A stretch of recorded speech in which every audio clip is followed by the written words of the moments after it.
Thousands of years ago, there was a small stone, a fragment of emerald, green, luminous, silent.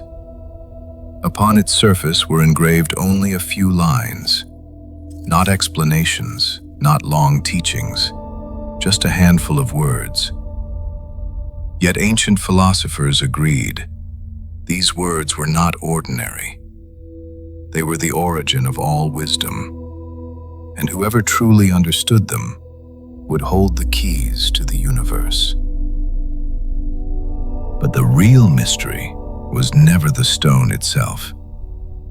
Not the emerald, not even the words. The true mystery was the first human being who understood them. He was not a prophet, not a king, not a great scholar. He was a young man, unknown to most people. His name was Apollonius. Balinas. The first chapter of the Emerald Tablet is titled, A Gift from the Gods. Yet this gift was not meant for one man alone. It was meant for all of humanity, delivered through one prepared soul. Because wisdom does not descend randomly. It appears only when a soul is ready to carry its weight. And Apollonius was ready.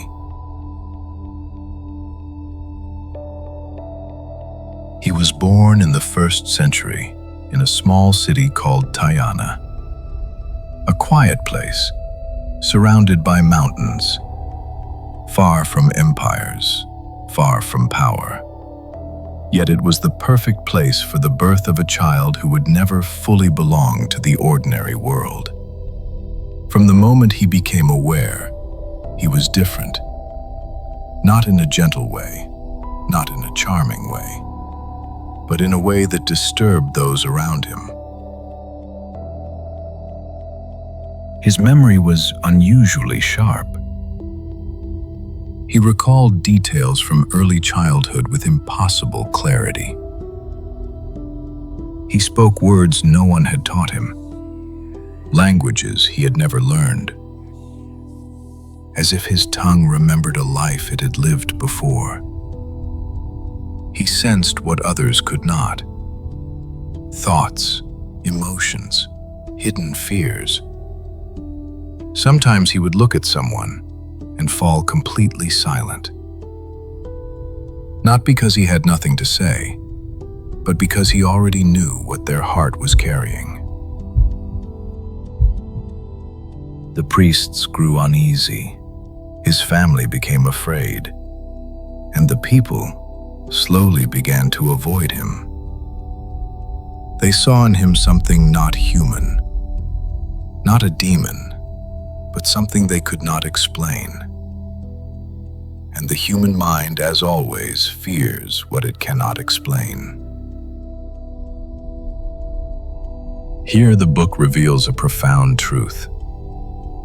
The beginning of wisdom does not come from harmony with the world, but from the feeling that you do not belong to it. When the visible world feels too narrow, and something inside you feels far wider, that feeling is not a flaw.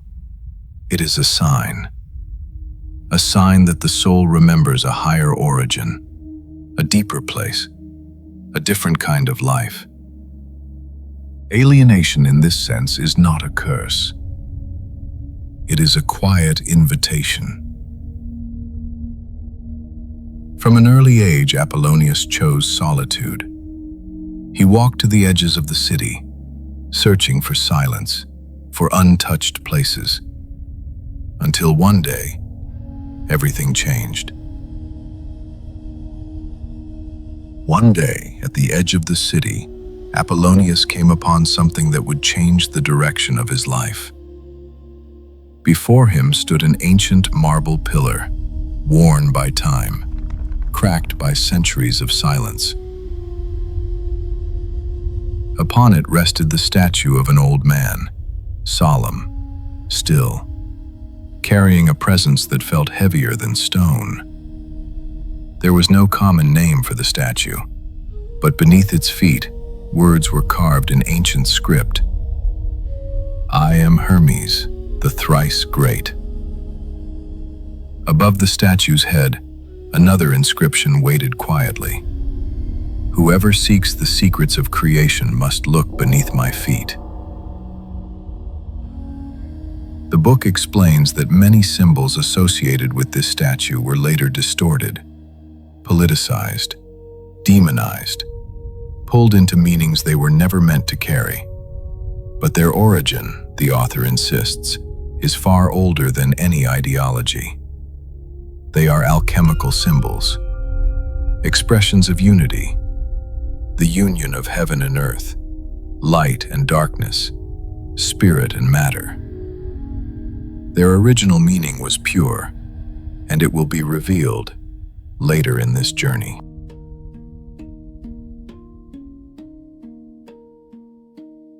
Apollonius stood frozen before the statue.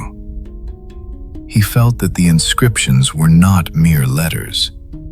They were a direct call to his soul, as if the stone itself was speaking to him alone. Hermes, the author explains, is not merely a historical figure. He is a symbol, the symbol of cosmic intelligence, the first teacher, the messenger between heaven and earth. His appearance in Apollonius's life was not coincidence. It was a sign that a soul capable of wisdom had begun to reconnect with its source. The ordinary person sees stone. The prepared soul sees a doorway.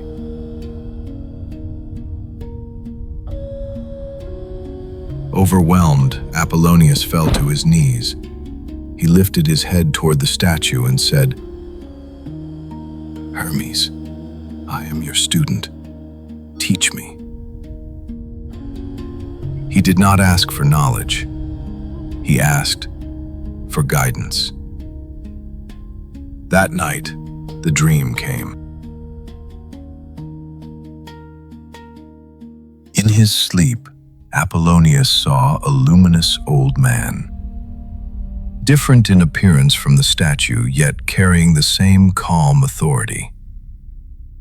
The figure spoke, "Rise and enter the cave. There lie the secrets of creation, but you will not see them unless there is light within you." Apollonius replied, "The darkness is deep and the flame is weak. It will go out." The figure smiled and said, "Place your light inside glass." Then he vanished. When Apollonius awoke, he knew this was no ordinary dream. It was a call to action. The author explains that such visions were central to ancient spiritual training. Dreams were not random images, but bridges between human awareness and cosmic intelligence. The cave represents the subconscious. The darkness represents fear and ignorance. The flame represents awareness, and the glass represents discipline and protection. Apollonius obeyed. He placed a small flame inside a glass vessel and entered a narrow passage beneath the statue. The air grew cold. The silence grew heavy. Each step caused the flame to tremble, revealing ancient carvings on the stone walls. At the end of the passage, he entered a vast chamber. At its center stood a stone throne engraved with celestial symbols, and upon it rested a preserved body. In its embrace lay a tablet of emerald. When Apollonius touched it, the author writes, a force beyond words passed through his entire being. Not new knowledge, but remembrance. The tablet was both object and symbol, a material artifact, and a key to higher consciousness. Beneath the throne lay 4 books. 3 described mathematics, astronomy, and the movements of the heavens. The fourth was called the Book of Secrets. The first three represented the mind. The fourth represented the spirit. And Apollonius understood. Wisdom is born only when the two are united. When Apollonius emerged from the cave, he was no longer the one who had entered it. Everything about him had shifted. His habits changed, his diet changed, his way of seeing life itself changed. He chose simplicity, silence, inner discipline. He stopped consuming what made the body heavy and turned toward what made the spirit light.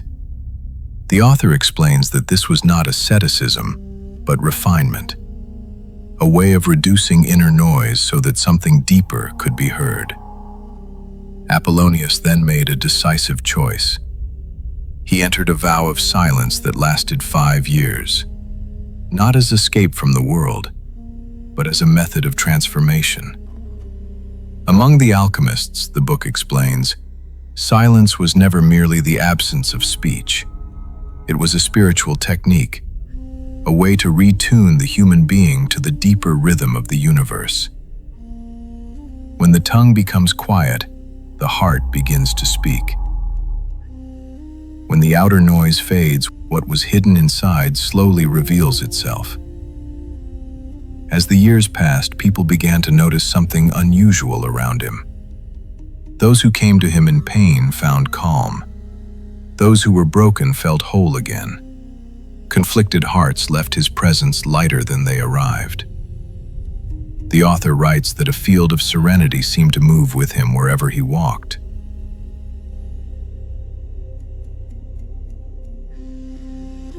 Apollonius did not perform miracles. He practiced harmony. The book is clear on this point. True alchemy is not the transformation of metal into gold, but the transformation of a divided human being into a whole one.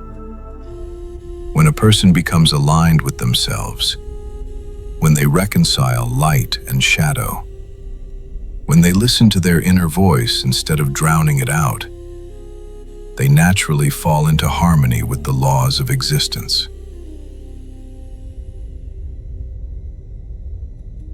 As the moment of his departure approached, Apollonius spoke a single sentence to a close companion, a sentence that summarized his entire journey. "When you think of higher meanings, you will find me." Then he died, and his body disappeared.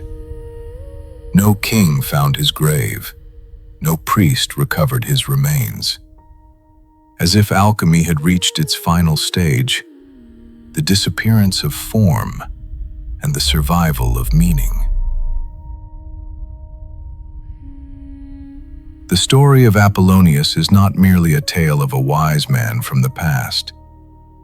It is a mirror for the human being of today, for the one who feels alienated, who fears their difference, yet carries an inner light waiting to be activated. His alienation was not a curse. It was a quiet invitation from the universe to turn inward instead of dissolving into the outer world. Every step he took, from the statue to the dream, to the cave, to the throne, to the Emerald Tablet, was not movement through space, but stages in the soul's return to its true self. And if Apollonius was the first spark, the wisdom he touched did not end with him. It continued its journey through time, waiting for those ready to receive it. In the next episode, we will travel 300 years backward to the beginning of the mystery itself, Alexander the Great, the tomb of Hermes, and the first appearance of the Emerald Tablet in history. If this journey resonates with you, follow the path, subscribe, and continue the journey into the higher meanings. Thank you for walking this path with us.